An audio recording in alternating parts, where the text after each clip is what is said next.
Before we end, the controversy at Yale comes as Georgetown University struggles to come to terms with its past involvement with the slave trade. In 1838, Georgetown sold 272 enslaved Africans belonging to prominent Jesuit priests to help secure the future of the Catholic institution. The school recently established a working group to determine what, if anything, is owed to descendants of these slaves.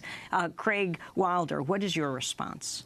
I think that Georgetown has been quite an interesting case. Georgetown is actually one of the few, to give it some credit, one of the few historically white universities that's dealt with this issue as something more than a public relations problem.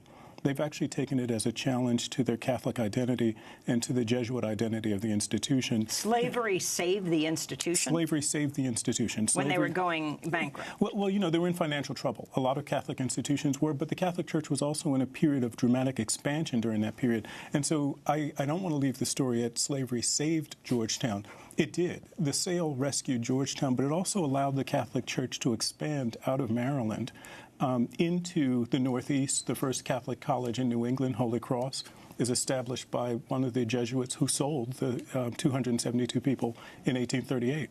The university I went to here in New York, Fordham, is actually established by a bishop who paid for his college tuition in Maryland by becoming the overseer of the slaves in the college garden.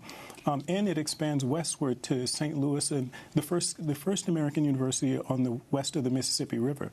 St. Louis University is established by slave-holding Jesuits from Maryland. We're going to have to leave it there. Corey Menifee, your final thoughts. We have 10 seconds.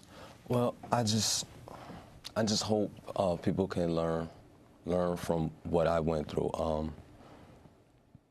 My actions weren't, what I did wasn't a good thing as far as how I went about doing it.